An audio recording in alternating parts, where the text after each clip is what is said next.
The millionaire yelled at the waitress for spilling wine. "This incompetent woman needs to be fired."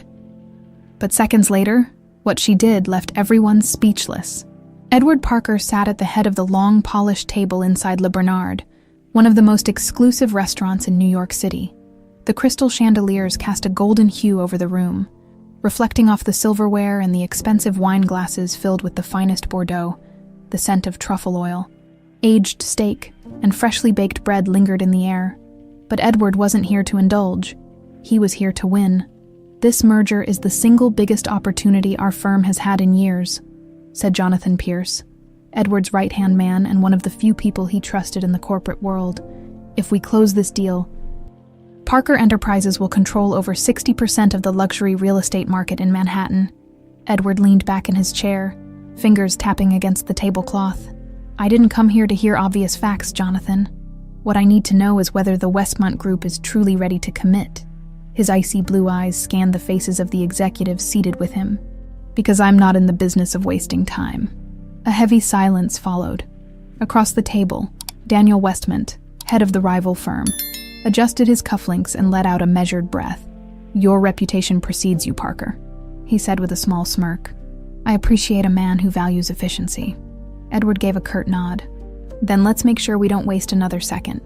At that moment, Julia Brooks, a waitress balancing a tray of wine glasses, moved carefully toward their table.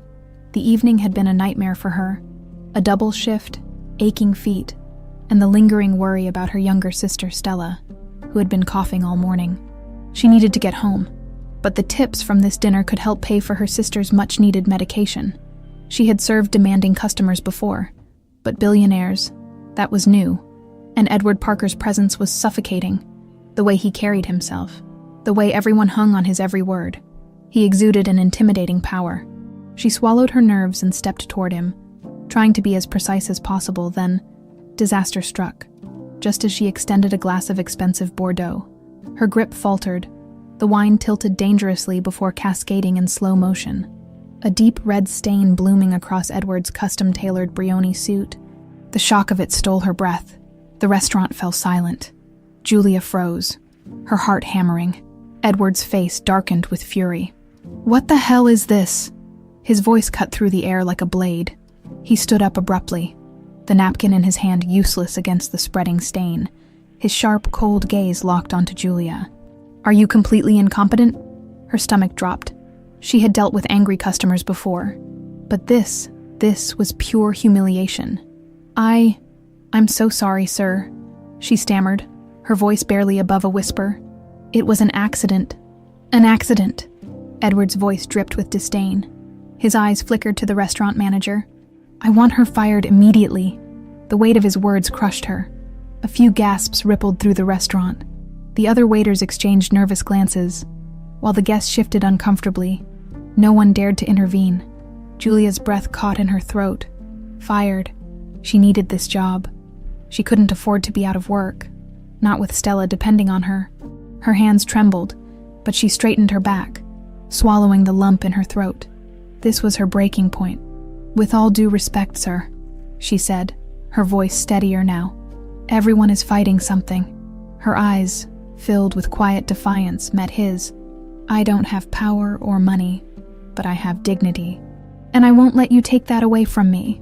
Her words hung in the air, bold, unapologetic. Edward blinked, caught off guard. For a man used to obedience, her defiance was unexpected. His jaw clenched, and for the first time in years, Edward felt something unfamiliar. Guilt. It was just an accident. And yet, he had publicly humiliated her, demanded her firing over spilled wine. His gaze lingered on her face, taking in the raw emotion behind her words. There was no plea for mercy, just an undeniable strength. The restaurant manager rushed forward, looking nervous. "Mr. Parker, I sincerely apologize for this. Julia has worked here for..." Edward held up a hand, stopping him. "Forget it," he muttered, loosening his tie slightly. "Just get me another suit." The tension in the room didn't break. Julia held his gaze for a few more seconds before walking away, her hands still trembling, but her head held high. She didn't need to stay and be treated like she was nothing. Edward sat back down, but his focus was gone. The rest of the dinner played out in the background. Business talk, numbers, logistics. But he barely processed any of it. His mind was elsewhere, replaying that moment again and again, the fire in her eyes, the shakiness in her voice, but also its firmness, the words she had said. Everyone is fighting something. It should have meant nothing to him. It did mean nothing to him. And yet, for some reason, he couldn't stop thinking about it. Edward Parker stood in front of the massive floor-to-ceiling windows of his penthouse on Fifth Avenue, gazing out at the city skyline. New York was a machine that never stopped. Cold, efficient, relentless, just the way he liked it. But tonight, something felt off. He loosened his tie and tossed it onto a nearby chair, rolling his shoulders as if trying to shake off the lingering irritation. His mind, however, refused to cooperate. It kept replaying the moment from earlier that evening. The way the waitress, Julia Brooks, had stood her ground despite the humiliation. Her words echoed in his head. Everyone is fighting something. He had dismissed them at the time. But now, in the silence of his penthouse, they clawed their way back. Edward had built his life around the idea that weakness was the greatest sin. His father, a ruthless businessman, had drilled it into him since childhood. Strength, power, and control. Those were the only things that mattered. And yet, a simple waitress, with nothing to her name but defiance, had managed to make him feel like the villain. He exhaled sharply, walking toward the bar in the corner of the room, pouring himself a glass of whiskey. He sank into the leather armchair by the fireplace. The rich amber liquid burned his throat, but it did nothing to drown out the thoughts creeping into his mind. Teresa. The name alone sent a ripple of something uncomfortable through him. His sister had been the only person who ever dared to challenge him, the only one who had refused to bow to his iron will. Years ago, they had fought. A fight so explosive that it shattered whatever fragile bond they had left. She had walked away, cutting ties completely. Then she was gone. The car accident that took her life had been unexpected, and by the time Edward had learned of it, there had been nothing left to fix. Regret was a word Edward didn't allow himself to dwell on, but tonight, it pressed against his ribs like a weight he couldn't shake. He had never made things right with her, never even tried, and now she was just a memory. He drained his glass and set it down with more force than necessary, as if daring the past to come at him. No, he wouldn't let himself go down that road. He stood abruptly, shoving the thoughts aside. He had work to do.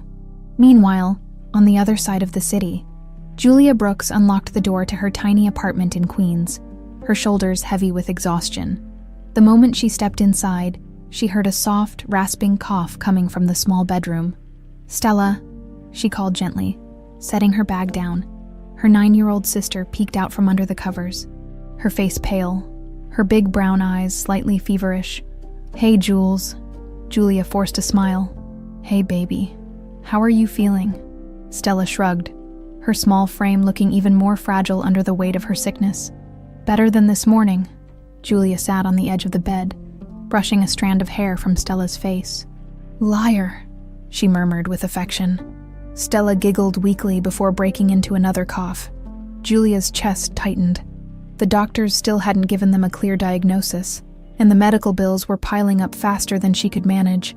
Her job at the restaurant barely covered the rent, let alone hospital visits, prescriptions and tests. And now, thanks to Edward Parker, she might not even have that job anymore. The memory of the evening's events burned in her mind. The humiliation, the icy rage in his voice when he demanded she be fired, the way the entire restaurant had gone silent, watching her fall apart in real time. She clenched her fists. Julia had dealt with plenty of difficult customers, but none had ever made her feel so small. And yet, she hadn't backed down. That part made her feel proud. "You look mad," Stella observed, watching her sister carefully. Julia sighed. "I just had a long day, that's all." "Did someone do something bad to you?" Leave it to Stella to see right through her. Julia hesitated. "Just a mean customer, but it doesn't matter. He's just another rich jerk who thinks the world revolves around him." Stella considered this. Mom always said rich people don't know how to be happy. Maybe he's sad and doesn't know how to show it. Julia blinked at her wisdom beyond her years. She chuckled softly, kissing Stella's forehead. "You're too smart for your own good. I know, Stella grinned sleepily. Julia watched as her little sister drifted off, her breathing uneven but calmer. A tight ache settled in Julia's chest. She needed to fix this. She needed to keep fighting, for Stella. For herself, the next morning, Edward Parker walked into his office at Parker Enterprises, greeted by the sleek, modern design of the 40th floor executive suite. His assistant, Emily, was already waiting for him. "Good morning, sir. You have a full schedule today," she started, handing him his itinerary. He barely acknowledged her as he strode toward his desk. "I want to report on Westman's financials by noon." "Yes, sir." Edward sat down, pulling out his laptop. But before he could dive into emails, Jonathan Pierce stepped into the office, looking amused. "You seem distracted," Jonathan said casually. Taking a seat across from him, Edward shot him a sharp look. "I don't get distracted," Jonathan smirked. "Right, so I assume that's why you were staring into space just now." Edward scowled. "Did you come here just to waste my time?" Jonathan shrugged. "I just find it interesting. You humiliated a waitress last night. But instead of moving on, you look like something's eating at you." Edward's jaw tensed. Jonathan leaned forward. What was it about her?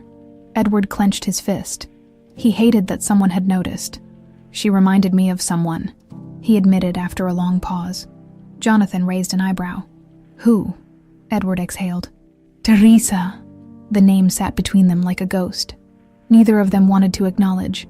Jonathan leaned back, his smirk fading. "Damn." Edward rubbed his temples. "Forget it. It's nothing." But deep down, he knew it wasn't nothing. And for the first time in a long time, Edward Parker was beginning to realize that his past wasn't as buried as he thought. The following evening, Edward Parker found himself at Le Bernard again, though this time it wasn't for business. He wasn't sure why he had come. It wasn't as if he owed that waitress anything. He was Edward Parker, and people feared him, respected him. He didn't have time to feel guilty over something as insignificant as spilled wine. And yet, here he was, seated at the bar instead of his usual private table. Edward scanned the restaurant, his fingers tapping absent-mindedly against his glass of whiskey. The room bustled with quiet elegance, laughter, the clinking of glasses, the occasional murmur of conversation. But his focus was elsewhere. Then, he saw her, Julia Brooks, moving between tables with practiced precision, her dark hair pulled into a simple ponytail, her uniform neat despite the exhaustion he could see in her eyes. She hadn't been fired. Interesting. Edward wasn't sure why that fact pleased him. Perhaps because he despised incompetence. And it seemed the restaurant manager had made the right decision in keeping her. Or perhaps it was because, whether he wanted to admit it or not, he couldn't stop thinking about her. His gaze followed her movements, lingering for a second too long when she turned slightly and reached up to adjust her ponytail. That was when he saw it. A small silver pendant resting against the hollow of her throat. A pendant he recognized. Edward's breath caught in his chest. For a split second, he thought his mind was playing tricks on him. But no, he knew exactly what he was looking at. A tiny angel-shaped charm. Identical to one he had given his sister Teresa years ago. A strange sensation coiled in his stomach. A mix of unease and something else. Something dangerously close to hope. This wasn't a coincidence. He needed to know more. Meanwhile, Julia felt the weight of exhaustion settle over her. Her body ached. Her feet screamed for relief. But she pushed through. She always did. She had to. As she collected empty glasses from a nearby table, she felt the weight of someone's gaze on her. It was a feeling she had learned to recognize. Customers staring, whether in annoyance, admiration, or plain curiosity. But this time it felt different. She turned her head slightly, her eyes scanning the room until they landed on a figure at the bar. Edward Parker. Her stomach tightened. What was he doing here? A chill ran down her spine at the memory of their last encounter. The humiliation, the sharpness of his words. The way he had dismissed her like she was nothing. She braced herself as she made her way toward him, keeping her expression neutral. "Good evening, sir," she said evenly. "Would you like another drink?" His piercing blue eyes met hers. "No." Julia suppressed a sigh. Of course he wasn't going to make this easy. "Then is there something else I can help you with?" she asked, forcing a polite tone. Edward studied her, his gaze intense, calculating. "Where did you get that pendant?" Julia blinked, taken aback. What? The necklace. He nodded toward it. Where did you get it? She instinctively reached for the small angel charm, her fingers brushing against the cool metal. It was old, slightly worn, but precious beyond measure. My mother gave it to me, she said cautiously. It was the only thing I had left of her. Edward's pulse quickened. Mother. He had expected her to say it was just a piece of jewelry, maybe a gift from an old friend. But the fact that it came from her mother, his mind raced. He hadn't seen that pendant since Teresa. His throat went dry, and for the first time in years, Edward Parker didn't know what to say. Later that night, Edward sat in his office, staring at a photograph. It was one of the few pictures he had of Teresa before their falling out. She was smiling, his stubborn, fiery sister, the only person who had ever challenged him without fear. And there, resting against her collarbone, was the exact same pendant Julia Brooks wore, his hands curled into fists. This wasn't just a resemblance. This wasn't a random coincidence. Julia had to be connected to Teresa, which meant she was connected to him. His phone buzzed, snapping him out of his thoughts. He glanced at the screen. Jonathan Pierce. He answered. What? You sound tense. Jonathan mused. You find something interesting at Le Bernard. Edward hesitated. I need you to do something for me. Of course. What? Look into a woman named Julia Brooks. I want everything. Her background, where she's from, family records, medical history, everything. There was a brief silence on the other end. Well, that's not ominous at all, Jonathan finally said. Something I should know. Edward's grip tightened around the phone. I think she might be Teresa's daughter. Jonathan cursed under his breath. Are you sure? Edward exhaled. Not yet, but I will be. Another silence. Then Jonathan sighed. All right, I'll dig into it, but Edward, if you're right about this, what the hell are you going to do? Edward stared at the pendant in the photo again, his stomach twisting into something ugly and unfamiliar. I don't know, but he was going to find out. Edward Parker was not a man who liked surprises. His entire empire had been built on control, on knowing everything before anyone else, on making sure nothing caught him off guard. That was why, when his investigator called him the next morning, his hand tightened around his coffee cup, bracing for whatever was about to be said. Sir, I found something. James Langley, his top private investigator, said over the phone. Edward set his coffee down, straightening in his chair. Go on. There was a pause, the kind that made Edward's impatience spike. Julia Brooks. She's not just anyone, Langley exhaled. She's Teresa Parker's daughter. Edward felt the air leave his lungs. He had expected the possibility, suspected it, but hearing it confirmed, that was something else entirely. How? He asked, his voice tight. Langley continued. After Teresa and her husband died in the accident, their daughter was placed in foster care. But there's something strange. There's no record of any attempts to reach out to next of kin. Edward's jaw clenched. Teresa had been his only family, and yet, when she died, no one had told him her child existed. No one had even tried. That doesn't make sense, Edward said sharply. How the hell was I never informed? I looked into that, Langley said. And you're not going to like the answer. Edward gripped his desk, tension rolling through his body. Try me. There was a heavy sigh on the other end. It was Aaron Crawford. Edward's grip tightened until his knuckles turned white. Aaron Crawford, his ex-business partner, the man who had once stood at his side until greed and betrayal drove them apart. What did he do? Edward's voice was dangerously low. When Teresa and her husband died, Aaron had connections at the time. People in the legal system, child services. He made sure your name was never attached to Julia's case. The official story was that there were no surviving relatives. A sharp, burning rage filled Edward's chest. Aaron had lied to him, had stolen his only remaining family and buried the truth. And for what? I'll handle him later, Edward muttered. Right now I need everything on Julia. Langley hesitated. Sir, there's something else. Edward narrowed his eyes. What now? Julia has a younger sister, Stella Brooks.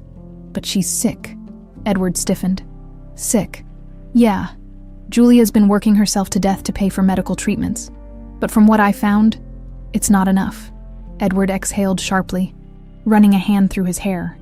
This was too much to process at once. Teresa's daughter had been out there, alone, for years, working, struggling, raising a sick sister, and he had been completely oblivious. The weight of it settled like a rock in his chest. "Send me everything you have," Edward ordered, his voice cold, sharp, "and find out who's been treating the girl." "Understood." Edward ended the call, his jaw still tight with anger. Aaron Crawford had made a fatal mistake, and now, Edward was going to correct it.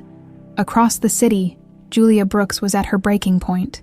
She sat in the tiny waiting room of the free clinic, her knee bouncing with nervous energy. Stella was inside, getting her latest round of tests, and Julia could barely breathe from the stress. The doctor had already warned her. Stella's condition was getting worse. She needed specialists, real treatment, not the bare minimum care they were barely surviving on. Julia clenched her fists. She had been fighting for so long, but how much more could she take? She reached into her bag, pulling out a stack of unpaid bills, hospital expenses, prescriptions, overdue notices. The numbers blurred in her vision. She needed more money. Fast, her thoughts drifted, dangerously, to the man from last night. Edward Parker. Her stomach twisted just thinking about him.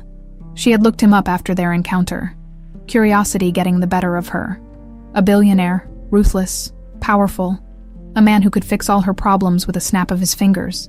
But at what cost? Julia shook her head. No, she would never crawl to someone like him.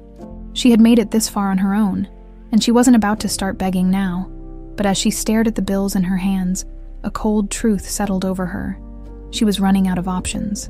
Meanwhile, Edward made his way to Aaron Crawford's office. Aaron hadn't changed much since the last time they'd met. Same smug expression, same expensive suit, same air of arrogance. Edward pushed past his secretary, storming into the office without knocking. Aaron barely looked surprised. "Well, well," he said smoothly. "If it isn't Edward Parker, to what do I owe the pleasure?" Edward slammed a file onto Aaron's desk. Aaron raised an eyebrow, picking it up as he flipped through the pages.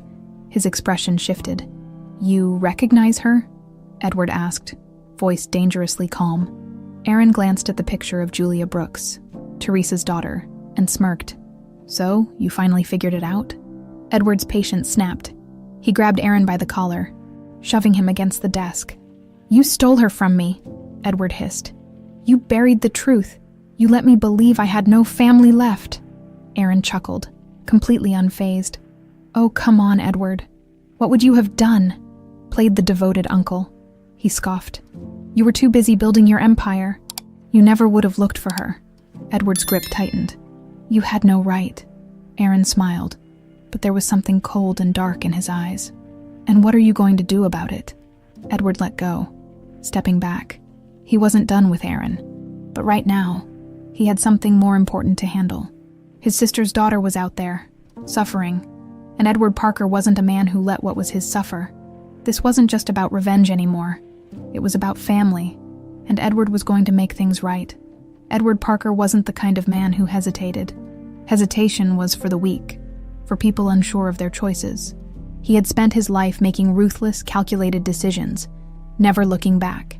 But now, he found himself standing outside a small apartment complex in Queens, staring up at a second-floor window, feeling something dangerously close to uncertainty. He had spent the last 24 hours learning everything there was to know about Julia Brooks. Her struggles, her sacrifices, her fight to keep her little sister, Stella, alive. And the more he learned, the more the guilt festered inside him like a slow-burning fire. He had been so close all these years. If he had known, if Aaron hadn't interfered, Julia never would have suffered like this. Edward clenched his fists. He couldn't change the past, but he sure as hell could fix the present. Taking a deep breath, he made his way up the narrow stairwell, stopping in front of apartment 2B. The building was old, but clean, the kind of place where people did their best with what they had. He knocked. Nothing. He knocked again, firmer this time. A moment later, the door cracked open, and Julia Brooks stood on the other side, her expression shifting from surprise to immediate displeasure. Her grip on the door tightened. "You've got to be kidding me." Edward ignored the irritation in her voice. "We need to talk." Julia let out a sharp laugh, a sound completely devoid of humor.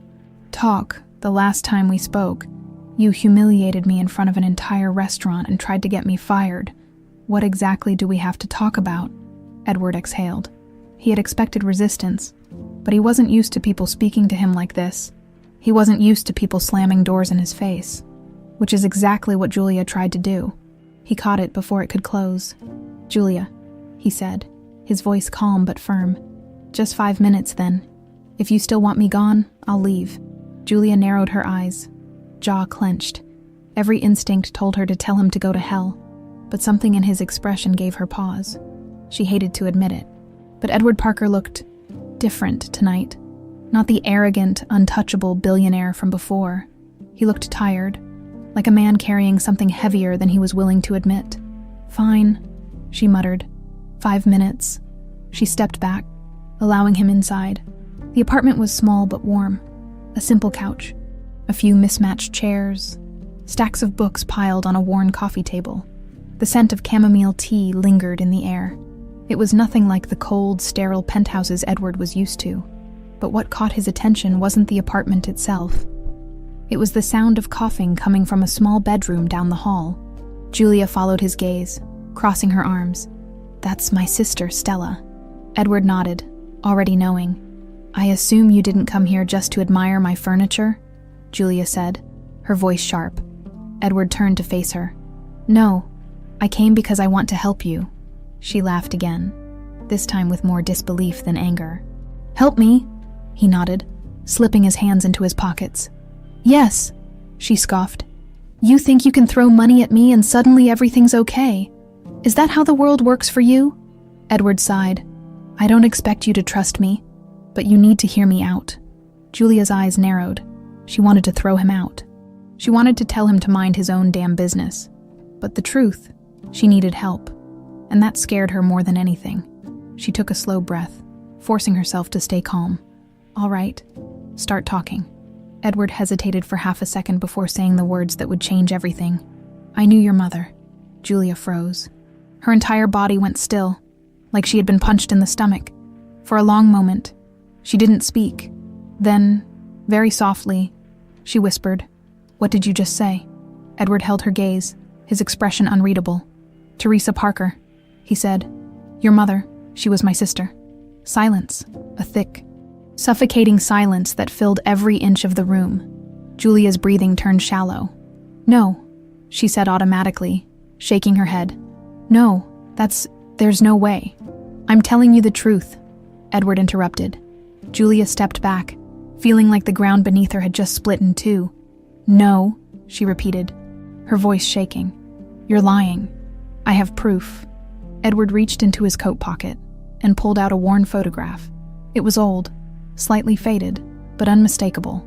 A picture of Teresa Parker, her mother, smiling on a sunlit afternoon, her arm wrapped around a much younger Edward Parker. Julia's heart stopped.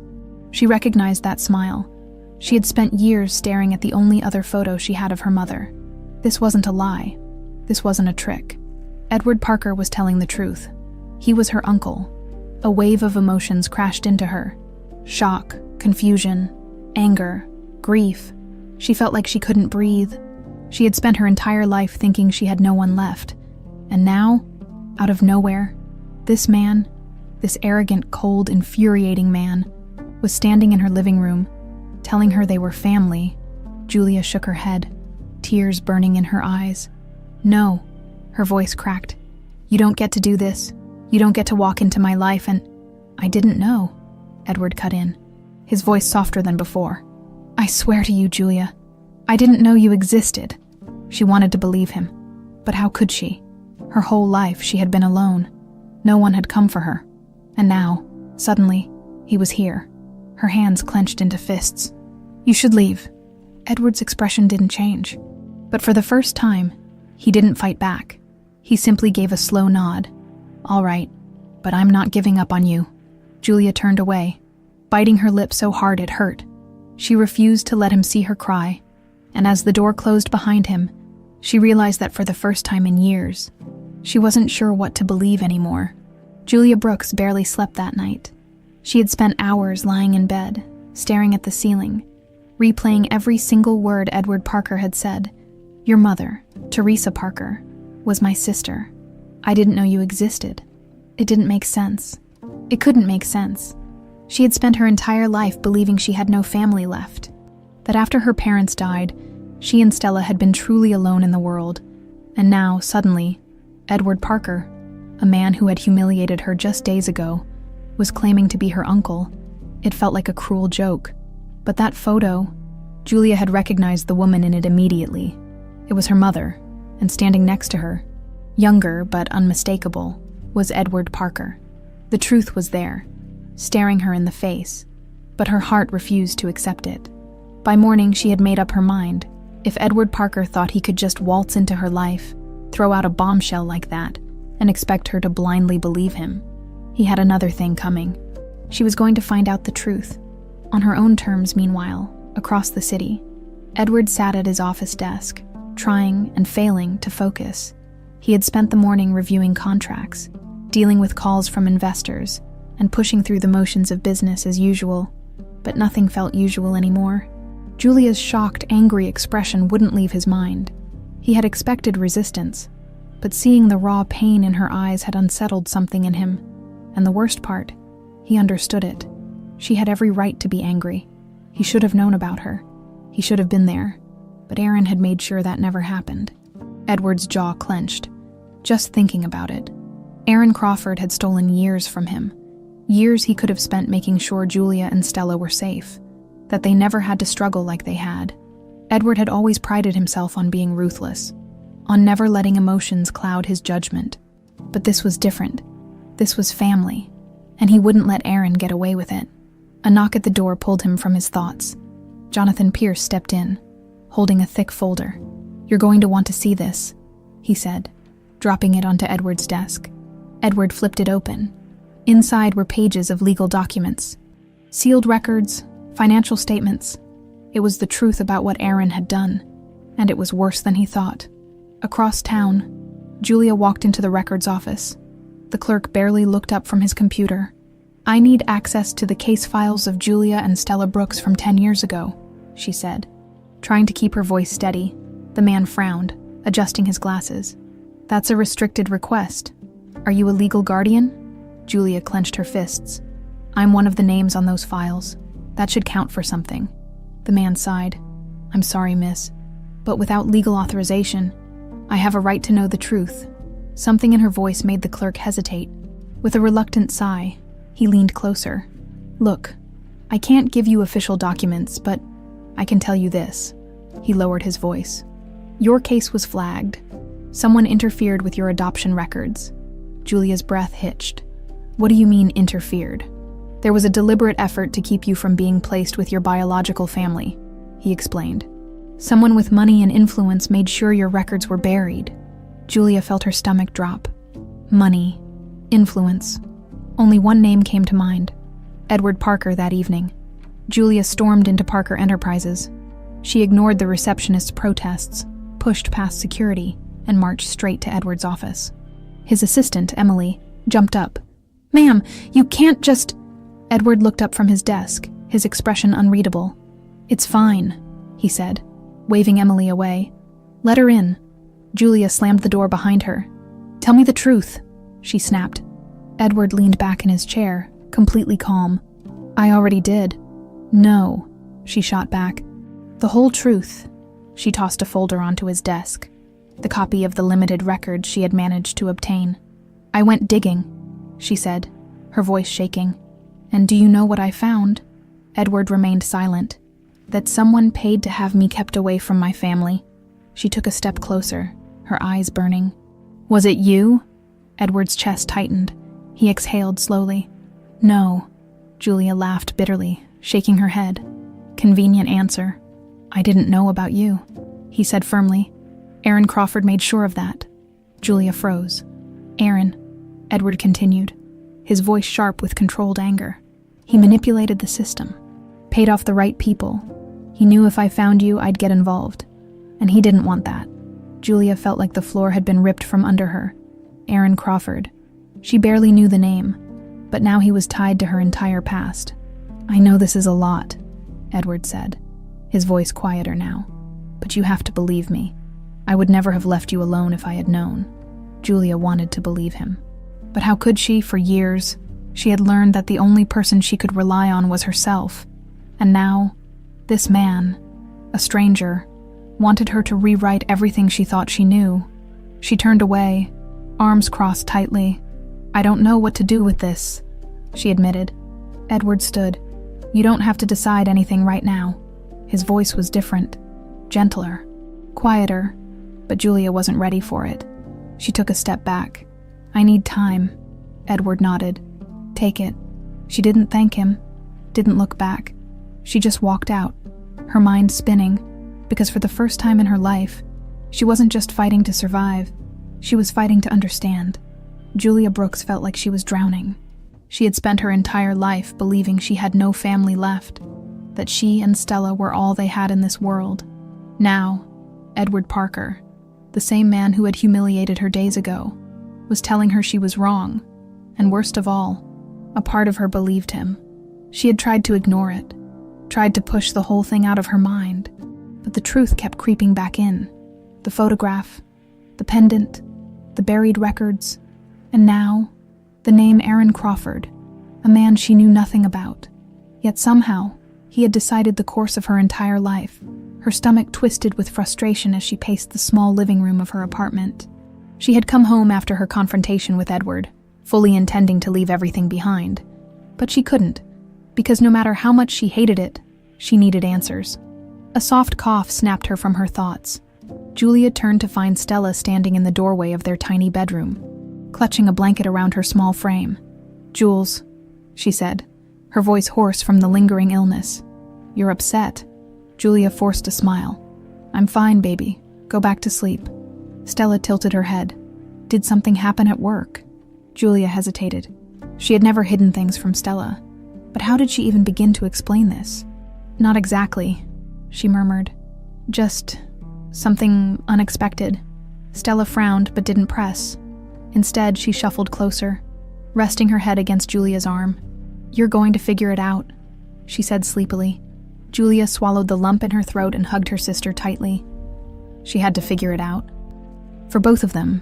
Meanwhile, at Parker Enterprises, Edward sat in his private office, fingers steepled as he listened to Jonathan Pierce read through the latest reports. "Crawford's been careful," Jonathan admitted. "The money trail is thin, but it's there. I found a few connections. Old payments to certain foster care officials. A couple of shady real estate dealings in the same time frame. Nothing directly linking him, but..." Edward's jaw tightened. "But enough to prove he was involved." Jonathan nodded. "Yeah, he made sure Julia was never found. He wanted her out of your reach." Edward leaned back in his chair, frustration brewing. "I want everything," he said. "Every call, every financial record, anything that ties him to this." Jonathan smirked. "Already on it." There was a brief silence before Jonathan leaned forward. "But, Edward, I have to ask, what's your end game here?" Edward exhaled sharply. "I don't have one."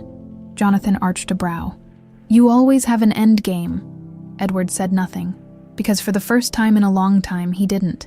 He just knew that fixing this was the only thing that mattered. The next day, Julia's restaurant shift. Julia had been dreading going back to work.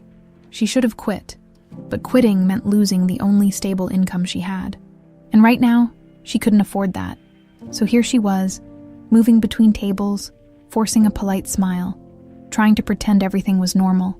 Then she saw him, Edward Parker.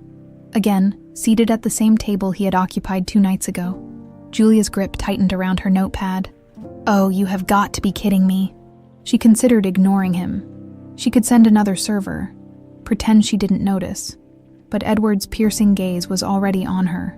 With a sigh, she straightened her shoulders and walked over. "Is this a thing now?" she asked, folding her arms. "Are you planning on eating here every night?" Edward smirked. "I hear the service is memorable." Julia glared at him. "What do you want, Parker?" He leaned back slightly, completely unbothered. "To talk. I thought we already did that." "I thought so too," he admitted. "But I get the feeling you're not done asking questions." Julia clenched her jaw. He wasn't wrong. She had spent the last 12 hours torturing herself over the truth, over whether or not she should believe him. She hated that he could see right through her. "I'm working," she said flatly. "Then I'll wait." Her fingers curled into fists.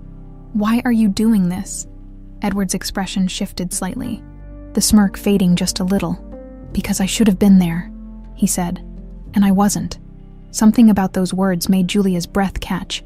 She wanted to hate him, but hate was hard when someone actually sounded like they meant what they said.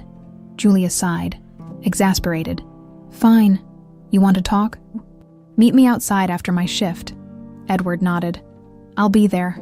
She turned on her heel and walked away, heart pounding, because for the first time, she wasn't entirely sure she wanted to shut him out. Later that night, outside the restaurant, Julia stepped out into the crisp evening air, half expecting Edward to be gone. But there he was, waiting. She exhaled sharply. "All right, talk." Edward didn't hesitate. "I want to help you." Julia let out a dry laugh. "Right, because billionaires are just dying to help broke waitresses they barely know." Edward didn't smile. Not just any waitress. "My niece," Julia stiffened. "I know you don't trust me," Edward continued. "And you have every reason not to. But I don't walk away from family," Julia scoffed.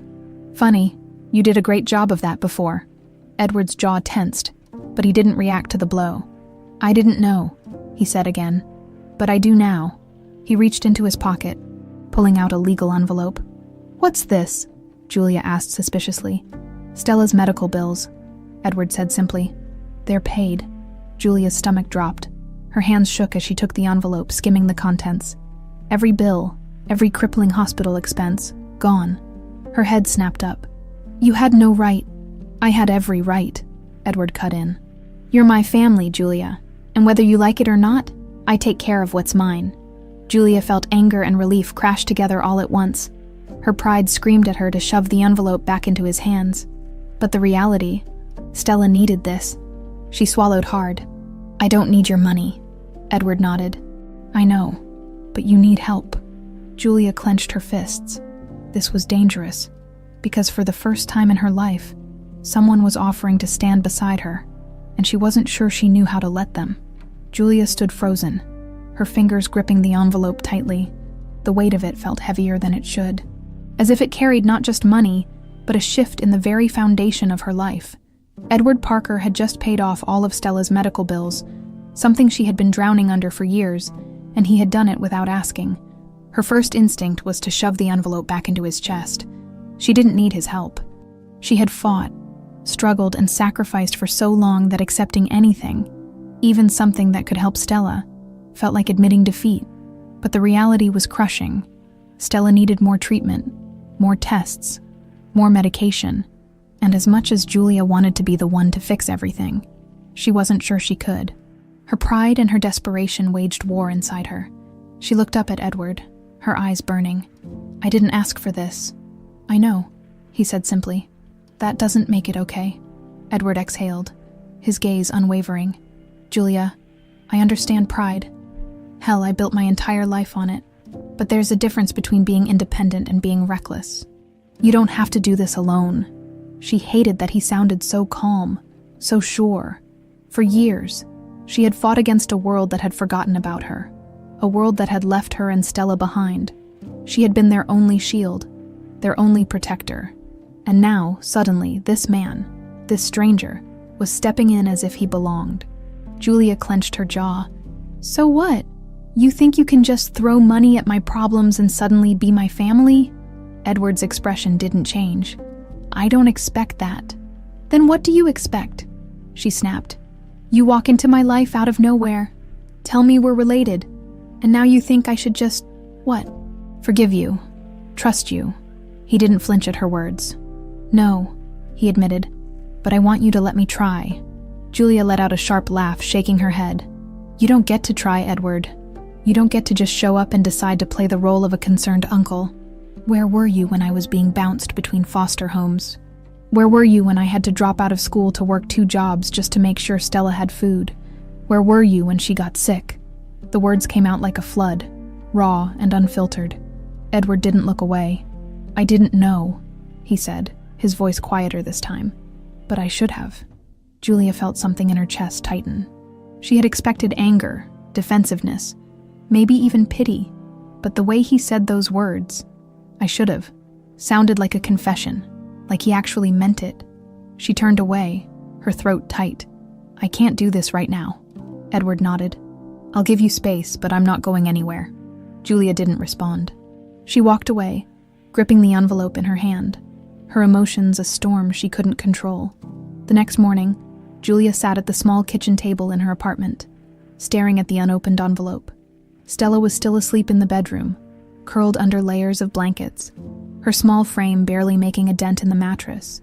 The weight of everything pressed down on her. She could tear it up. She could return it. She could ignore Edward Parker and pretend he didn't exist. But then what? Would she find another way to pay for Stella's treatments? Maybe. Maybe not. Would it take longer? Would Stella get worse while she tried? The thought made her sick. Julia didn't want to accept his help, but could she afford not to? Her phone buzzed, breaking her thoughts. It was a message from an unknown number. "Edward, there's an appointment scheduled for Stella at Mount Sinai this afternoon. A specialist. No strings attached. Just go." Julia stared at the message, her hands tightening around the phone. No strings attached. She wasn't sure if she believed that, but for Stella, she had to find out. That afternoon, Julia sat in the waiting room of Mount Sinai Medical Center, watching as Stella flipped through an old magazine, her legs swinging beneath the chair. The moment they had arrived, everything had been seamless. No forms, no financial questions, just immediate care. Julia's stomach was still in knots. She had spent years fighting against the system, against closed doors, against a world that made everything harder. And now, in the span of 24 hours, Edward had unlocked every single door like it was nothing, and that scared her. The doctor finally emerged from the exam room, a middle-aged woman with kind eyes and a clipboard tucked under her arm. "She's doing well," the doctor said with a small smile, "but she does need more testing to be certain. The good news is, we're moving fast. You'll have answers soon." Relief washed over Julia, so sudden and overwhelming that she nearly felt dizzy. She swallowed hard, glancing at Stella, who was still flipping through the magazine like none of this was a big deal. Julia turned back to the doctor. "Who set this up?" The doctor hesitated. "A Mr. Parker made the arrangements." Julia's breath hitched. Of course he did, and damn him, because she was grateful. Later that evening, Julia found herself outside Parker Enterprises, staring up at the massive glass building, feeling like she was about to step into another world. She shouldn't be here, but she needed to be here. Security let her through without a question, and within minutes, she was standing outside Edward's private office. His assistant, Emily, looked up in surprise. "Miss Brooks, I need to talk to him," Julia said, ignoring the anxious knot forming in her stomach. Emily hesitated, but then picked up the phone. "Mr. Parker, Miss Brooks is here to see you." A beat of silence. Then, "Send her in." Julia walked into the office, her pulse racing, as Edward stood behind his desk, his expression unreadable. She exhaled sharply, crossing her arms. "You win." Edward raised a brow. "I wasn't aware we were playing a game." Julia glared at him. "You set up that appointment." "Yes." "You paid for everything." "Yes." Her chest tightened. "Why?" Edward studied her for a long moment before answering. "Because I could." Julia felt something crack inside her, because for the first time, someone had done something for her, for Stella, and they hadn't asked for anything in return. She looked away, feeling dangerously close to breaking. "I don't know how to do this," she admitted quietly. Edward's voice was calm, steady. "Then let's figure it out together." Julia swallowed hard, and for the first time she thought maybe, just maybe, she didn't have to fight alone anymore. Julia wasn't sure how she ended up sitting across from Edward Parker in his office, but here she was. The very idea of being here, in this massive glass tower, in the heart of everything he had built, made her feel out of place. People like him and people like her weren't supposed to exist in the same worlds, and yet, somehow they did. Edward sat behind his massive desk, calm as ever, watching her carefully as if he were waiting for her to bolt at any moment. Truthfully, she wanted to, because everything about this was dangerous, Not in the way that threatened her physically, but in the way that threatened everything she had ever believed about herself. She had spent years building walls, convincing herself she didn't need anyone, that the world was cruel and uncaring, that she could only rely on herself. But Edward Parker was slowly chipping away at all of it, and she didn't know what to do about that. "I still don't trust you," she said finally. Edward didn't look offended, if anything. He seemed to expect it. "I wouldn't either," he admitted. Julia frowned, caught off guard by his honesty. "I don't expect you to believe everything overnight," Edward continued. "But I meant what I said. I'm not walking away." She let out a sharp breath, hating how steady he sounded. How could he be so sure about something that had just crashed into his life days ago? She crossed her arms. "You keep saying that, but why? Why do you care so much?" Edward studied her, his blue eyes unreadable. Then he reached into a drawer and pulled out a small, leather-bound notebook. He slid it across the desk toward her, curious, but hesitant. Julia picked it up, running her fingers over the worn edges before flipping it open. Her breath caught. The handwriting was delicate and familiar, and for a moment, her mind struggled to process what she was looking at. And then she saw the signature at the bottom of the page. Teresa Parker, her mother. Julia's chest tightened as she stared at the words. Letters, notes, thoughts. Edward's voice was softer now. "She used to keep journals. I found this after she died." Julia's hands trembled slightly as she turned the pages. The words weren't just sentences on paper. They were pieces of a life Julia had been robbed of. She swallowed hard. "I never knew she kept these." Edward nodded. "There's more. I have boxes of them." Julia felt something deep inside her ache. Her mother had lived a whole life before Julia was born. A life Julia had never been a part of. A life she had lost before she even had the chance to remember it. She shut the notebook, her heart pounding. "Why are you showing me this?" Edward leaned forward slightly, resting his elbows on the desk. "Because I want you to understand that I loved my sister, and if I had known you existed, I would have done everything to find you." Julia's fingers clenched around the book. She wanted to believe him. She wanted to let herself believe him. But there was still so much anger, so much hurt. She shook her head, standing abruptly. "I need to go." Edward didn't stop her, but as she reached the door, he spoke again. "I know it's a lot," he said, "but don't shut me out, Julia. Not yet." She hesitated for just a second before walking away. That night, Julia sat at the small kitchen table in her apartment, staring at the notebook Edward had given her. She had told herself she wouldn't read it, that she wasn't ready, that she didn't want to give Edward the satisfaction of thinking he had gotten through to her. And yet, here she was, flipping through the pages, her mother's voice coming to life in ink. "Edward is impossible, but I love him. He doesn't know how to express it, but I see the way he watches out for me. Even when we fight, I know he cares. Sometimes, I wish he would let himself be vulnerable." Julia swallowed the lump forming in her throat. This wasn't just a journal. It was proof. Proof that her mother had loved Edward, that despite whatever had happened between them, despite their differences, they had been family. And for the first time, Julia began to wonder, could she have that too? Across the city, Edward sat alone in his penthouse, drinking whiskey as he stared at the skyline. He had expected Julia to resist. Hell, he would have been more surprised if she hadn't. But there was something in her eyes tonight, something uncertain. She wanted to fight him, but she also wanted to believe him. He just had to make sure she didn't push him away before he had the chance to prove himself. His phone buzzed on the table. He expected it to be Jonathan with an update on Crawford, but when he checked the screen, his chest tightened. It was Julia. Her message was short. "Tell me more about my mother." Edward let out a slow breath, relief washing over him. It wasn't trust, not yet, but it was a start. And for now, that was enough. Edward Parker wasn't a man who smiled easily, but when he saw Julia's message on his phone, a flicker of something almost foreign crossed his features. It wasn't victory. He didn't see this as a battle to be won. It was progress. A small crack in the walls she had built so carefully around herself. He didn't hesitate before typing his response. "Meet me for coffee tomorrow, 10 a.m. I'll tell you everything you want to know." A minute passed before she responded. "Fine," Edward exhaled, running a hand over his jaw. She was still hesitant, still guarded, but she was willing to listen, and right now. That was enough. The next morning, Julia walked into the quiet cafe in Midtown, her nerves tightly coiled. She spotted Edward immediately, sitting at a corner table with 2 cups of coffee in front of him. He had already ordered for her. The arrogance of that should have annoyed her, but instead, it just made her feel unsettled. She slid into the chair across from him, eyeing the cup suspiciously. "How do you even know how I take my coffee?" Edward smirked slightly.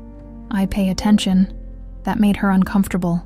She wasn't used to people noticing her, much less powerful men who barely acknowledged anyone outside their world. She picked up the cup, testing it, and was surprised to find it was exactly how she liked it. That annoyed her even more. Edward watched her carefully, but he didn't push. He simply took a sip of his own coffee before speaking. "You wanted to know about your mother." Julia swallowed. She had spent all night debating whether she really wanted to do this, whether she was ready to hear the truth, but here she was, so she nodded. Edward set his cup down, lacing his fingers together. "Teresa was always the best of us," he said, his voice oddly softer than she had ever heard before. "I was older, but she was the one who kept me in check. She saw the world differently, where I saw strategy and numbers. She saw people." Julia listened, her chest tight. "My father wanted me to take over Parker Enterprises. Teresa wanted to do something else with her life. She didn't care about the company. She wanted to help people." Edward exhaled. "We fought about it a lot. I wanted her to see things my way. She refused. She left, made a life of her own, and I let her go." There was something in his voice. Not regret exactly, but something close. Julia's throat felt dry. "Did you ever try to fix things?" Edward hesitated, then shook his head. "No, and that was my mistake." A sharp ache bloomed in Julia's chest, because she had felt that pain before, the pain of thinking you had time to fix something, only to realize too late that time had run out. She didn't speak for a moment, just processing everything. Then she asked the question that had been weighing on her mind. "If you loved her so much, why didn't you look for me when she died?" Edward's jaw tensed. "Because I didn't know you existed," Julia scoffed. "How is that even possible?" Edward leaned forward. "Because Aaron Crawford made sure of it." Her stomach twisted. That name again. Edward's voice hardened. "He had connections. He made sure your records were buried. He wanted to keep you out of my reach." Julia narrowed her eyes. "Why would he do that?" Edward hesitated. "Because he didn't want me to have distractions." Julia's fingers curled into fists. "I was a distraction," Edward exhaled. "To him, yes. He thought emotions made people weak. That family would slow me down." Julia felt rage rise in her chest. She had spent her entire life wondering why no one had come for her. And now, she was finding out that someone had made sure she stayed lost. Aaron Crawford had stolen more than just her childhood. He had stolen her chance at having a family. Edward saw the emotion flicker across her face. "I'm going to make him pay for it," he said. Julia met his gaze. "And what if I want to help?" Edward's lips tipped upward slightly, something dark flickering in his expression. "Then I guess we finally have something in common." For the first time, Julia realized something. Edward Parker wasn't just a billionaire with too much power. He was a man who had lost something too. And now, neither of them was willing to let it happen again. Later that evening, Julia sat in her apartment, staring at the notebook Edward had given her. She had told herself she wouldn't read more, that she wasn't ready. But as she flipped through the pages, her mother's voice came alive again. "Edward thinks I don't see it, but I do. He protects the people he loves. Even when he pretends he doesn't care, he hides behind that cold exterior. But deep down, he just wants to belong." Julia swallowed hard, because that sounded a lot like her. Maybe she and Edward weren't so different after all. She reached for her phone before she could talk herself out of it. Her fingers hovered over Edward's name in her messages. Then, finally, she typed 2 simple words: "I'm in." Across town, Edward sat in his penthouse, staring at the message on his screen. A slow, knowing smirk crossed his lips, because Julia Brooks had just taken the first step, and now there was no turning back. Edward Parker had dealt with hostile takeovers, billion-dollar negotiations, and boardroom betrayals, but nothing had prepared him for this. For the first time, He wasn't facing an opponent across a polished conference table. He was sitting across from his niece, a woman who had spent her entire life believing she had no family. And now, after days of pushing, of breaking through the walls she had built, she had agreed to work with him. She was still cautious, guarded, but she had texted him first. That meant something. Now, he just had to make sure she didn't run again. Julia sat across from him in his office, arms crossed, her gaze sharp. So, let's get one thing straight. I'm not doing this because I suddenly trust you. I'm doing this because I want to know the truth. Edward nodded, unbothered. That's fair. Julia arched a brow. And if I decide you're just another rich bastard trying to manipulate me, Edward smirked slightly, then I imagine you'll make my life very difficult. Julia's lips twitched, like she almost wanted to smile almost. She leaned back in her chair. All right, Parker, where do we start? Edward didn't hesitate. Aaron Crawford? Julia's expression darkened at the name. We know he buried your existence, Edward continued. Now we need to find out why. Julia exhaled, drumming her fingers against the desk. You think it was just about keeping you focused on the company? Edward hesitated. That was the easy answer. But something in his gut told him there was more to it. Aaron never did anything unless it benefited him, Edward said finally. Keeping you hidden was a power move. But I don't think it was just about me. Julia narrowed her eyes. Then what? Edward leaned forward. That's what we're going to find out. Julia exhaled. And how exactly do you suggest we do that? Edward's smirk returned, sharp and calculating. We go after him the way I go after my business rivals. Julia arched a brow. And how's that? Edward leaned back, perfectly composed. We dig into everything. His past, his financials, his connections. We find the weak spot, and we break him. Julia was silent for a moment. Then, slowly, she smiled. Sounds fun. Across town. Aaron Crawford's office, Aaron Crawford prided himself on always being one step ahead.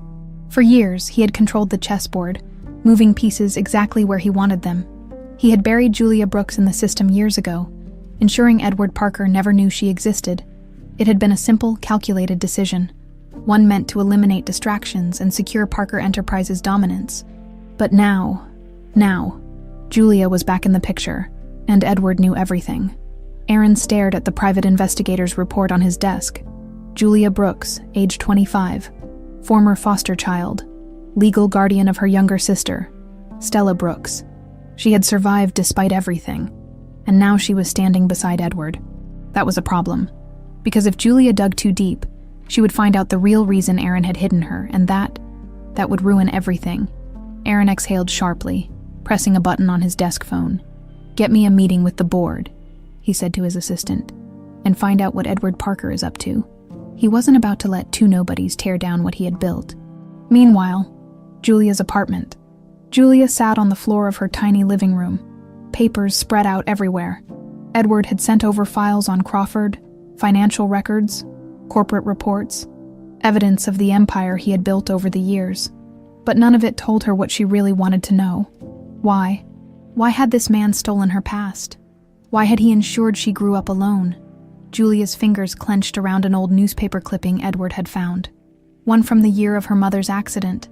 Teresa Parker and her husband had been killed instantly, but the article barely mentioned anything about their estate, their financials, or what happened after. It was like someone had erased the aftermath completely. A sick feeling settled in Julia's stomach. What if this wasn't just about Edward? What if it was about her mother? She grabbed her phone, dialing Edward without overthinking it. He picked up after the second ring. Julia, there's something we're missing, she said, not even bothering with a greeting. I think this started with my mom. Edward was silent for a beat. Then, calmly, he said, I'll be there in 10 minutes. Edward arrives at Julia's apartment. Edward stepped into Julia's small apartment, taking in the papers scattered across the floor. He had never been in a place like this. Small, worn down, the kind of place where every dollar was stretched to its limit. And yet, it felt lived in. It felt real. Julia didn't waste time with small talk. She handed him the newspaper clipping.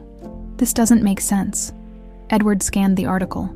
Then his eyes narrowed, because Julia was right. Nothing about it added up. His sister had been wealthy in her own right, but there was no mention of her estate. No mention of any settlements. No indication of where her assets had gone after her death. It was like someone had wiped every trace of her financial existence. Edward clenched his jaw. Crawford wasn't just hiding you. He was hiding something bigger. Julia crossed her arms. So how do we find out what it is? Edward's smirk was slow and dangerous. We go straight to the source. Julia blinked. You mean Crawford? No, Edward said. We find my sister's lawyer. Because if Teresa Parker had left a will, and Crawford had buried it, then Edward wasn't just going to expose him. He was going to destroy him. Julia's eyes burned with the same determination. For the first time, they were truly on the same side. And this time, neither of them was backing down. Edward Parker was a man who thrived on control. Every decision, every deal, every step he took was carefully calculated.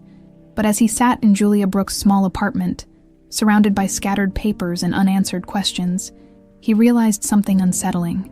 For the first time in years, he wasn't in control. Julia stood across from him, arms crossed. Her sharp gaze locked onto his. So, she said, where do we start? Edward leaned back slightly, fingers tapping against the newspaper article she had found. We start with my sister's attorney, he said. Whoever handled Teresa's estate. If Crawford buried something, that's where we'll find the first crack. Julia nodded. Do you have a name? Edward exhaled. I do. William Harland. Julia's brow furrowed. And where is he now? Edward's jaw tightened. That's the problem. Julia's stomach twisted. Don't tell me he's dead. No, Edward said. But he disappeared a few years after Teresa's death. No warning, no explanation. Julia's pulse quickened. You think Crawford had something to do with it? Edward nodded. Harland was a respected attorney. He wouldn't have just left everything behind unless he had a reason. Julia's chest tightened, because the more they uncovered, the more it felt like her mother's death wasn't an accident at all. Tracking down William Harland, Edward made a few calls the next morning, using his resources to dig into Harland's whereabouts. By noon, he had a lead. He's living under a different name, Edward told Julia as they sat in his office. Moved to a small town upstate. Julia frowned. Why would a high-powered attorney just disappear? Edward's lips pressed into a thin line. Because someone gave him a reason to. Julia exhaled, feeling the weight of this settle in. They weren't just digging up corporate corruption anymore. They were unraveling something bigger, darker. And the worst part, they still had no idea how deep it went. A road trip for answers. Edward's sleek black car cut through the highway.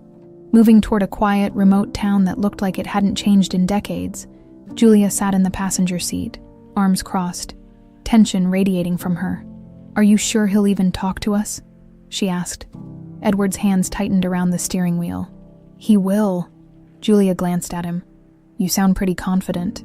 Edward smirked slightly. I usually get what I want. Julia rolled her eyes. Rich people. Edward chuckled, the sound unexpectedly warm. And for a brief moment, the tension between them eased. But as they pulled up in front of a small, weathered house, reality came crashing back, because William Harland had been hiding for a reason, and they were about to find out why. Face to face with the past, Harland was an older man now, his once polished appearance replaced with an air of exhaustion. When he opened the door and saw Edward, his entire body stiffened. What the hell are you doing here? Harland muttered. Edward didn't flinch. We need to talk. Harland's gaze flickered to Julia, his brows knitting together in recognition. You look just like her, he murmured. Julia's breath caught. Like who? Harland swallowed hard. Your mother. She felt like the ground had been ripped from under her. Edward stepped forward. We know Crawford buried something. We know he kept Julia from me, and we know you handled Teresa's estate. Harland's hands shook slightly. Edward cut him off. Don't lie to me. Harland sighed heavily. It's not that simple. Julia stepped forward. Then make it simple. Harland hesitated. Then finally he motioned for them to come inside. The truth about Teresa's estate. The living room was small, but neat. A stark contrast to the storm of emotions brewing inside Julia. Harland sat heavily in an old armchair, rubbing a hand over his face. I should have come forward years ago, he admitted. But I was scared. Edward's expression hardened. Scared of what? Harland exhaled. Of Crawford. Julia's blood ran cold. Harland looked at her directly. Your mother left everything to you, Julia. Her heart stopped. What? She whispered. Harland nodded. Teresa had a substantial estate, not just money, property, investments, assets. She wanted you to have a future, security. But Crawford, he shook his head. He made sure that never happened. Julia felt sick. He stole it, she said, voice shaking. Harland's silence was all the confirmation she needed. Edward's jaw was so tight it could break. And you let him. Harland flinched. I didn't have a choice. Crawford gave me a warning. Disappear. Or disappear permanently. Julia's hands curled into fists. Everything she had been through, every struggle, every sleepless night, every moment she had wondered why she had been abandoned. And all this time, she had been the rightful heir to something that had been stolen from her. Edward's voice was deadly calm. Where are the original documents? Harland hesitated. Edward's expression darkened. William, Harland swallowed hard.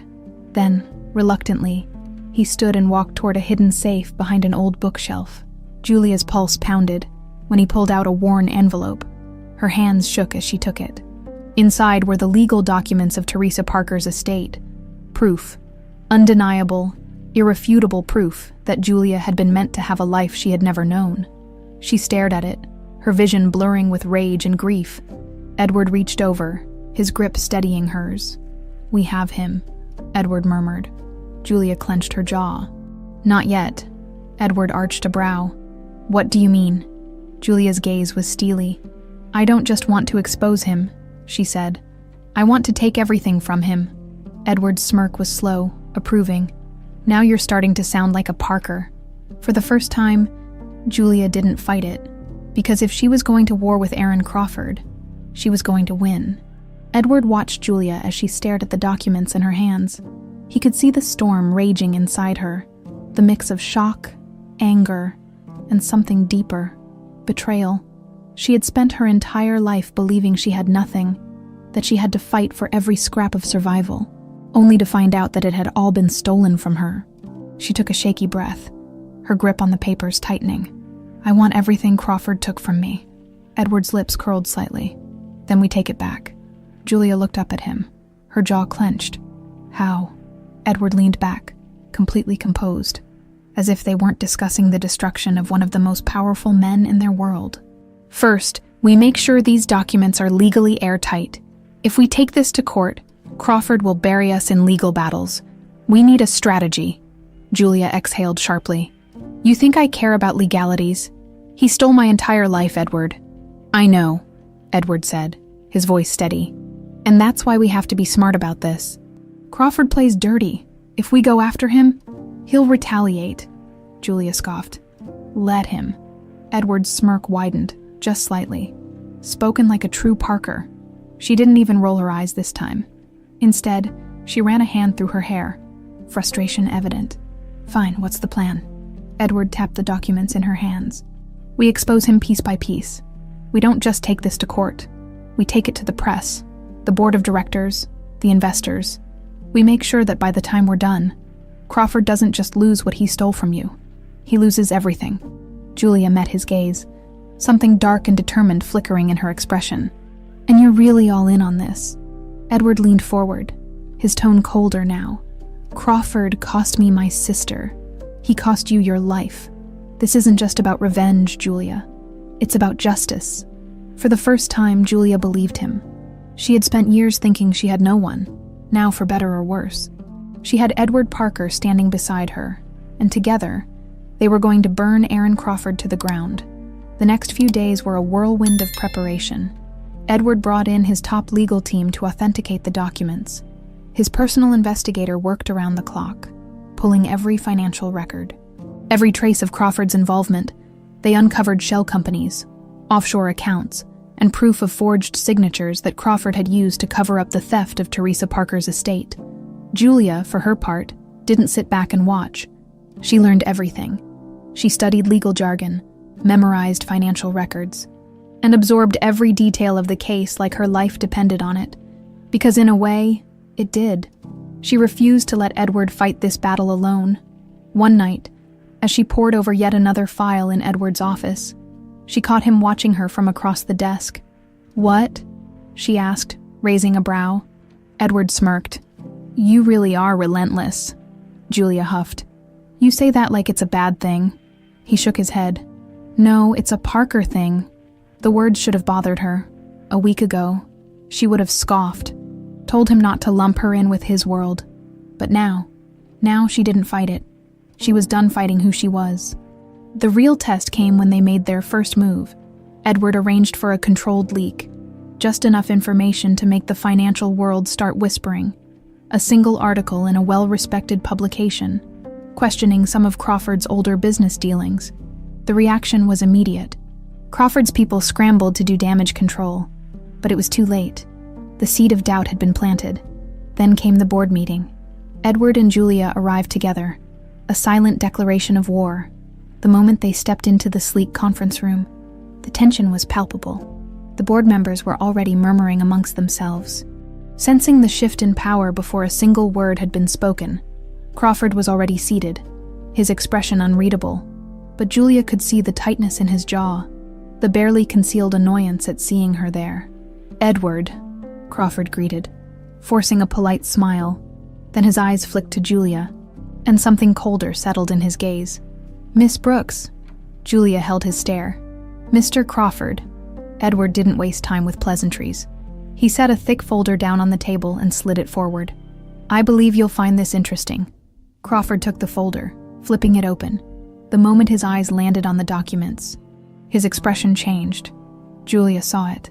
The slight widening of his eyes, the twitch of his fingers. He was caught, but he recovered quickly, snapping the folder shut and leveling Edward with a practiced smirk. "And what exactly do you think this proves?" Edward leaned back, completely unbothered.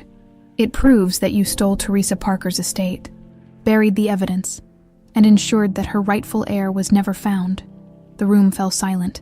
Crawford chuckled, shaking his head. "These are accusations without merit." Julia's blood boiled. She leaned forward, her voice sharp. "These are facts, and we're just getting started." Crawford's smirk faltered. Edward folded his hands over the table. "You have two options, Aaron. You can fight this, and we will drag you through the courts, the media, and every regulatory agency, until your reputation is beyond repair, or..." He tilted his head slightly. "You can step down quietly, leave with whatever dignity you have left." Crawford scoffed.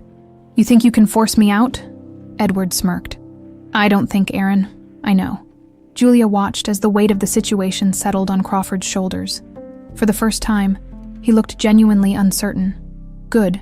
He had stolen everything from her mother now. She was going to take everything from him. Crawford's jaw tightened. "You're making a mistake." Edward's expression didn't change. "No, Aaron, you did." Crawford pushed back his chair, standing abruptly. "This isn't over." Julia smirked, mirroring his stance. "No, it's just getting started." As Crawford stormed out of the room, Julia felt something she hadn't in a very long time. Power. For the first time in her life. She wasn't just surviving. She was fighting back. And she wasn't going to stop until Aaron Crawford had nothing left. Edward stood beside her, his voice low. "You ready for the next step?" Julia looked up at him, fire burning in her eyes. Absolutely. Aaron Crawford had built his empire on power, deception, and control. He had never lost. Not once. Until now. The moment he walked out of that boardroom, he knew the war had begun. And if Edward Parker and Julia Brooks thought they could outmaneuver him, they were about to learn just how dangerous he could be as soon as he stepped into his car. He made the first of many calls. "Handle it," he muttered into the phone. He wasn't going down without a fight. Edward knew Crawford would retaliate. He had expected it. And yet, when the first wave hit, even he was impressed by how fast it came. The very next morning, Parker Enterprises was hit with a storm of bad press. Multiple anonymous sources leaked fabricated reports suggesting that Edward was involved in financial misconduct, that his rise to power had been built on illegal dealings. Social media exploded. News articles started questioning his credibility. Investors were calling, and the board was demanding answers. Julia sat in his office, scrolling through the news on her phone, her fingers tightening around the device. "Tell me this isn't getting to you." she said. Edward leaned back in his chair, completely calm, completely composed. It's noise. Julia narrowed her eyes. It's strategic noise, Edward smirked. That's exactly why I'm not worried. Crawford is predictable. When he's desperate, he makes reckless moves, Julia exhaled, shaking her head. You're way too relaxed for a guy whose name is all over the news. Edward took a sip of his coffee. Because I already know how this ends. Julia watched him for a moment. She had seen powerful men crumble under pressure, but Edward, he thrived on it. It was unsettling and oddly reassuring. All right, genius, she said, crossing her arms. How do we shut this down? Edward smirked. We don't. We let him think it's working. Julia frowned. What? Edward's gaze darkened, his smirk sharpening. We let him get comfortable, let him think he's winning. She arched a brow. And then, Edward leaned forward. And then we take everything from him in one move. Julia's lips parted slightly. For the first time, she realized something. Edward Parker wasn't just playing this game. He was writing the rules. Over the next 3 days, the chaos escalated. Crawford pushed harder. A well-timed whistleblower came forward with fabricated documents, accusing Edward of hiding assets overseas. Regulatory agencies launched sudden investigations into Parker Enterprises, everywhere Edward turned. Crawford was trying to cut off his options, and yet, Edward never flinched. Julia, however, was running on pure rage. This is insane, she muttered, pacing Edward's office. How is this even legal? Edward chuckled, completely at ease. It's not. Julia stopped pacing, glaring at him. Then why are you so calm? Edward stood, adjusting his cufflinks. Because he's making a mistake. Julia folded her arms. What mistake? Edward turned to face her, his blue eyes gleaming. He's showing his entire hand. And that was exactly what Edward had been waiting for. That night, Edward made his move, while Crawford was busy trying to destroy him publicly. Edward had his people working behind the scenes.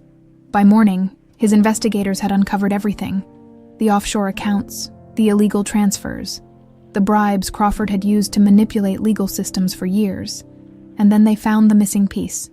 Crawford's personal lawyer had been paying off government officials to suppress Teresa Parker's will. It was irrefutable proof, the final nail in Crawford's coffin. Edward leaned back in his chair, scanning the files on his desk. He turned to Julia, who was staring at the documents, her hands trembling with controlled fury. We end this, she said, voice sharp. Edward nodded. Yes, he murmured. We do. The next morning. The war ended in one move. Edward leaked everything. The documents, the hidden accounts, the evidence of fraud and corruption. Every news outlet got it at the same time. By noon, federal agencies had raided Crawford's offices. His assets were frozen. His name was destroyed. And by the afternoon, Parker Enterprises stock was already recovering. Julia watched the news unfold from Edward's office, her pulse racing. It was over. She had won. Edward stood beside her, completely composed as he read the headlines. Crawford won't recover from this, he said. Julia exhaled for the first time in years. She felt light. No more unanswered questions. No more anger eating away at her. She turned to Edward. So what now? Edward smirked, as if the answer was obvious. Now, he murmured. Now you take what's yours. Julia blinked, caught off guard. What? Edward gestured toward the file in front of her. You own everything Crawford stole, he said. It's time to take your place. Julia felt her breath catch. She had spent her entire life fighting for scraps. And now she had everything. But was she ready for it? Edward watched her carefully. You can walk away, Julia, start fresh. Live the life you want. Julia swallowed. And if I stay? Edward's smirk widened. If you stay, you change the game. Julia exhaled, her mind racing. For years, she'd been on the outside, struggling to survive. Now she was inside the world that had tried to bury her. She looked up at Edward, her jaw set. I stay. Edward nodded, satisfied. Good, he murmured. Then let's get to work. And just like that, Julia Brooks became something no one saw coming. Not just a survivor, a Parker. Julia Brooks had spent her entire life being an outsider, a waitress, a struggling guardian, a woman who fought tooth and nail for every dollar, every moment of stability. Now, she was walking through the halls of Parker Enterprises, no longer as an outsider, but as someone who belonged, or at least, as someone who was learning how to belong. She still wasn't sure how she felt about it. The power, the wealth, the sheer gravity of Edward Parker's world. It was overwhelming. But one thing was clear. She wasn't going anywhere. She wasn't just reclaiming what was hers. She was about to make her own mark. Edward watched her as she took in the view from his office, her fingers lightly drumming against the glass. "You're thinking too much," he said. Julia smirked slightly. "That's funny. I didn't know thinking was a bad thing." Edward leaned against his desk, arms crossed. "It is when it stops you from acting." Julia turned to face him, tilting her head. "And what exactly do you expect me to do, Parker? Just step into this world like I belong." Edward's lips curled slightly. "You already belong." She let out a dry laugh. "Do I?" Edward pushed off the desk and walked toward her, his gaze sharp. "Crawford underestimated you. Everyone did. But you won, Julia. You're not some outsider looking in anymore. You have a choice. Walk away and pretend none of this happened. Or embrace it." Julia folded her arms. "And if I stay, what happens then?" Edward's smirk deepened. "Then I teach you how to run this empire the way a Parker should." A flicker of something dangerous passed through her, because as much as she wanted to deny it, the idea of learning how to wield real power wasn't just intriguing, it was thrilling. She had spent her whole life being at the bottom, fighting for survival. What would it feel like to finally be on top? She met Edward's gaze, her expression unreadable. "Fine," she said. "Teach me." Edward's smirk widened. "Good," he murmured. "Lesson 1 starts now." Julia sat in the boardroom hours later, surrounded by men in expensive suits who clearly had no idea what to do with her presence. She could feel the skepticism radiating from them. Some of them had backed Crawford, others had remained neutral, but none of them had expected her to be here. Edward sat at the head of the table, perfectly composed.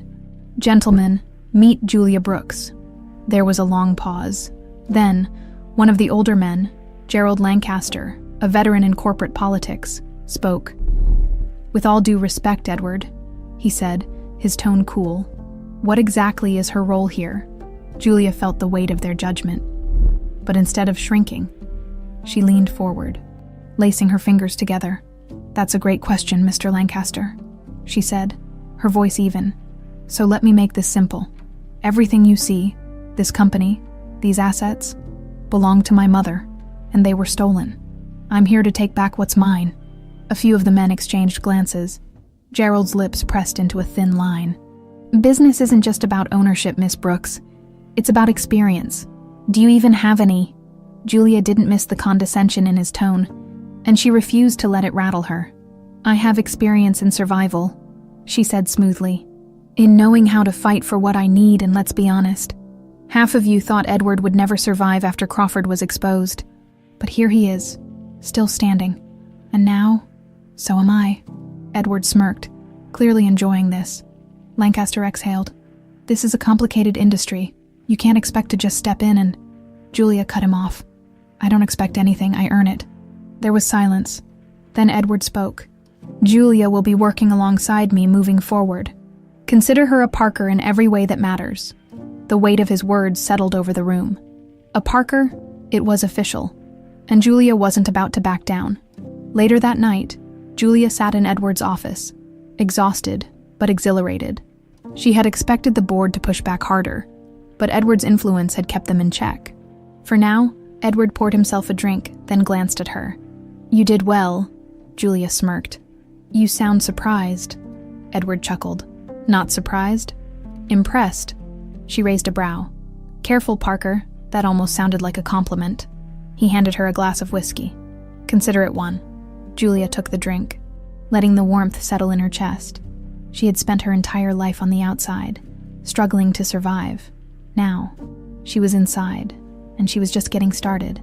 Edward leaned back against his desk, watching her carefully. "You're going to change things, Julia." She met his gaze. "Damn right I am." And for the first time in her life, she felt completely, undeniably unstoppable. Julia Brooks had spent her life believing she had nothing.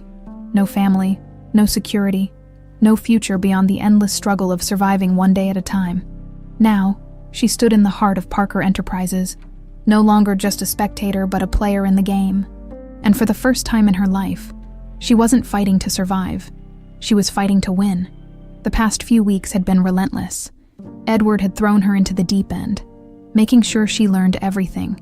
Financial strategy, corporate warfare, power plays that decided the future of billion-dollar empires. But Julia had never been the kind of person to back down from a challenge. She absorbed it all. And now, standing beside Edward in the largest conference room of the building, she was about to prove that she belonged. The entire board of directors was gathered, and at the head of the table sat Edward, his expression unreadable as he glanced at Julia before addressing the room. "I assume by now you all understand why we're here." There was a murmur of agreement. The fallout from Aaron Crawford's downfall had left a power vacuum, one that had the potential to destabilize Parker Enterprises if they weren't careful. Edward leaned forward. "This company has survived because we don't bow to chaos. We adapt. We control the narrative. And today, we're setting that narrative in stone." Julia met the eyes of Gerald Lancaster, the man who had questioned her just days ago. He still looked skeptical. Edward's gaze flickered to her. "Julia!" She didn't hesitate. She stood, pressing her hands against the sleek glass table, looking at the people who had once dismissed her as irrelevant. "You all know who I am," she said evenly, "and I know most of you don't think I deserve to be here." Some of them shifted uncomfortably. "Good." She let the silence stretch before continuing. "I didn't grow up in boardrooms. I didn't spend my life in business schools learning how to manipulate markets and close deals. But what I did learn, how to fight, how to survive, and in case you haven't noticed, that's exactly what this company has needed." Edward smirked slightly, but he didn't interrupt. Julia's gaze hardened. "Aaron Crawford tried to bury my existence. He thought he could erase me, but I'm still here. And now, I'm taking my place." There was a beat of silence. Then, to everyone's surprise, Lancaster leaned forward. "And what exactly do you intend to do with that place?" Julia didn't flinch. She met his gaze head-on. "I intend to do what should have been done a long time ago," she said. "I intend to make sure this company doesn't just survive, but that it thrives in ways Crawford never dreamed of." Lancaster studied her for a long moment. Then, to her shock, he nodded. A murmur of agreement spread through the room. And just like that, the tide shifted. She had won them over. Edward's smirk widened, and he turned to the board. "It's settled, then." He gestured toward Julia. "You're looking at the new executive director of Parker Enterprises." For the first time, Julia felt the full weight of what she had achieved. She wasn't just fighting for survival anymore. She was building a legacy. After the meeting, Edward led Julia to his office, pouring them both a drink. "You surprised them," he admitted, handing her a glass. Julia smirked. "You sound like you didn't think I could." Edward chuckled. "I knew you could. I just wasn't sure if you'd want to." Julia took a sip of her whiskey, letting the burn settle before responding. "I wanted to walk away," she admitted. "Hell, a part of me still does." Edward watched her carefully. "Then why didn't you?" She exhaled, swirling the amber liquid in her glass. "Because I finally realized something." Edward raised a brow. "And what's that?" She met his gaze, her voice steady. "I'm a Parker," she said, "whether I like it or not." For a long moment, Edward just looked at her. Then, slowly, he smiled. "Damn right you are." That night, Julia stood on the balcony of her new office, staring at the city skyline. So much had changed. A few weeks ago, she had been a waitress struggling to keep her sister alive. Now she was one of the most powerful women in New York City. But power wasn't what drove her. It was the responsibility. It was the fact that for the first time in her life, she had the ability to change things, to make sure no one else had to go through what she did. Behind her, Edward stepped onto the balcony, his own drink in hand. "You ready for this?" he asked. Julia exhaled, looking at him. "I don't think I'll ever be ready." Edward smirked. "Good. That means you'll do just fine." Julia let out a soft laugh. Then, as she turned back to the skyline, she let herself breathe. Because this was just the beginning, and she wasn't afraid anymore.